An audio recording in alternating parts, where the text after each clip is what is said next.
સુરેન્દ્રનગરના પ્રથમ વર્ષના વિદ્યાર્થી અનિલનું શનિવારે રાત્રે પાટણની મેડિકલ કોલેજમાં રેગિંગ બાદ મોત નીપજ્યું હતું. પાટણ મેડિકલ કોલેજમાં રેગિંગના કારણે મોતના કેસમાં 15 લોકોની ધરપકડ પોલીસ દ્વારા કરવામાં આવી છે અને કાયદેસરની કાર્યવાહી હાથ ધરવામાં આવી છે.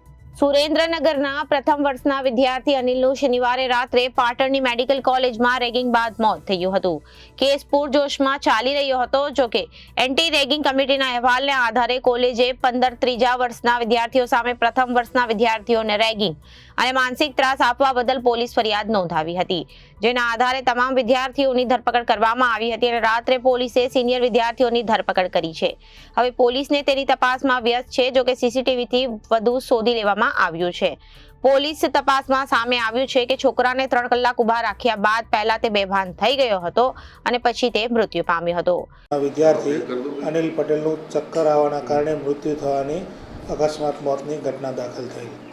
આ અકસ્માત મોતની તપાસ ચાલુ હતી. દરમિયાન જે પ્રથમ વર્ષના વિદ્યાર્થીઓ છે એમણે મેડિકલ હોસ્પિટલના જે ડીન છે એમણે બીજા વર્ષના વિદ્યાર્થીઓ દ્વારા તેમનું રેગિંગ થયેલ છે એવી અરજી આપેલ.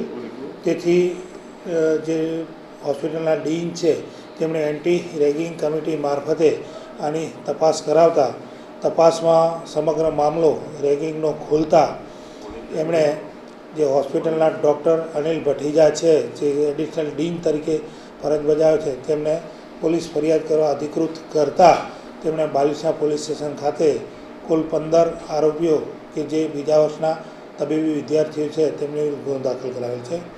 આમાં જે પ્રથમ વર્ષના વિદ્યાર્થીઓનું રેગિંગ એવી રીતે થયેલું છે કે જે બીજા વર્ષના વિદ્યાર્થીઓએ પ્રથમ વર્ષના વિદ્યાર્થીઓને બળજબરીપૂર્વક જે બોયઝ હોસ્ટેલનો એક કોમન રૂમ છે એમાં બોલાવેલ અને આમને બળજબરીપૂર્વક પ્રથમ વર્ષના વિદ્યાર્થીઓ પાસે ડાન્સ કરાવેલ, ગીતો ગવડાવેલ અને તેઓ આ જગ્યા છોડીને જવા માગતા હોવા છતાં પણ તેમણે જે આરોપીઓ છે એમણે ગાળો બોલી અને ત્યાં તેમની ગેરકાયદેસર અટકાયત કરી સતત 3 કલાક સુધી એમને માનસિક રીતે પ્રતાડિત કરતા અને આ તમામ આરોપીઓ જાણતા હતા કે આટલા સમય સુધી કોઈને માનસિક રીતે પ્રતાડિત કરવામાં આવે તો તેની તબિયત લથડી પણ શકે તેમ છે.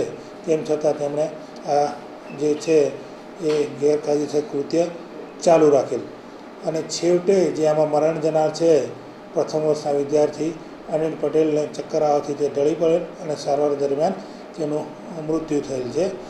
અને આ સમગ્ર ઘટનાની આજે પ્રથમ અકસ્માત મોત અને ત્યારબાદ પોલીસ ફરિયાદ દાખલ કરવામાં આવેલ છે.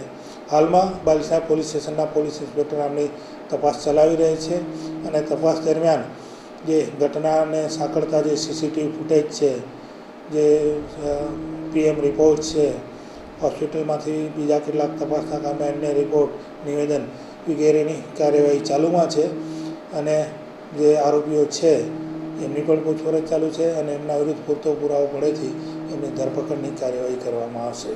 Bureau report Janadesh news, Surendranagar.